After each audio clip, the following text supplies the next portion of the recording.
if I take what you're saying to be true of everyone is going to live longer, this capital and in democracies, the voting power will sit amongst this like much older cohort of people. Sure. Will they just continue to vote for policies that continue to further disenfranchise the young or further disenfranchise labor? Well, they're selfish. I mean, you're talking about the future. I would say this is the present. When you look at in this country, who actually votes, right? This is not Australia where everyone is supposed to vote. And older voters, I think they're in a way more cynical and less ideological. So they're willing to sell their vote to whoever they think will help them the most. Whereas a lot of young people, I mean, you're here in New York, there's like these leftists, they're not going to vote for Trump. I don't care what Trump promises them, right? Or like the right-wing griper types, they're not going to flip. So the older voters have extreme power now.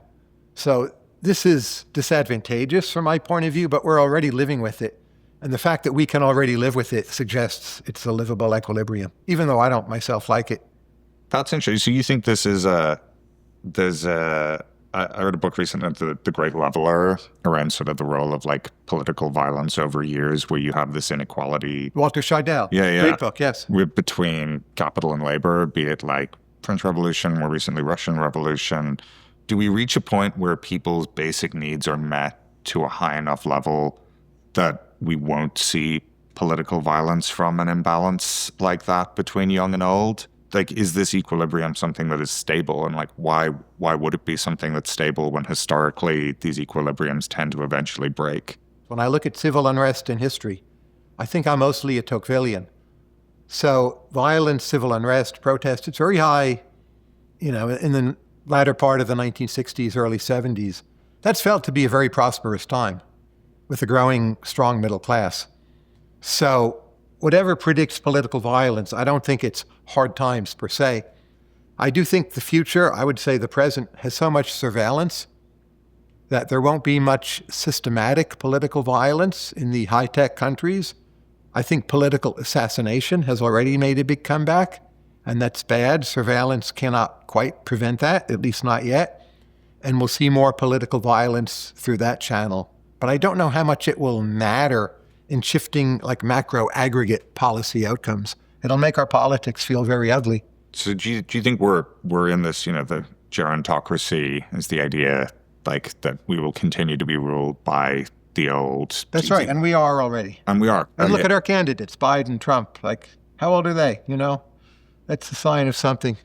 And Harris was younger, but it was a kind of accident that she ended up in that position, right? And if you take away the like old young axis and look more at this sort of like state corporate axis, like even if it takes a long period of time to diffuse the benefits across wider society, it will create an enormous amount of wealth in the hands of like a relatively small group of people. I don't think it will be in the hands of a small group. I think it will be a lot of wealth for everyone. Now, the small group will be much wealthier. You'll have many more mega billionaires or even just normal people when an IPO hits from an AI company a generation or two from now. You'll have a lot more people maybe worth what we would now describe as $10 billion. If you look across particularly U.S. history, every time an industry has become extremely powerful, there has been some kind of check, like maybe going back to the 20s and the banking industry. Do you think there's a universe where the state sees their power moving or superseding itself? And is there a desire to check that? I think the AI and tech companies and the U.S. government will be married more and more. Neither will check the other. They'll each expand the power of the other. If you look at U.S. history more generally, I don't think it's a history of checking corporate power. You have nominal checks every now and then, which maybe slap someone around a bit, but it keeps on growing. Like, okay, banking has been shrinking for other reasons, but you look at private equity firms, they're much larger, say, than banking was in the 20s, or the biggest firms today, the Magnificent Seven or Eight, or wherever you want to draw the boundary, does Netflix belong, or, whatever. But it just keeps on going. So I don't think our history is one of checks, really. You do things because interest groups flip or different parties in power, and you push a few back and push a few ahead. But the big stuff gets bigger. And actually, that's fine. There's not any other way to have it. You're a big growing country, so your big stuff will get bigger. I think it's gone great.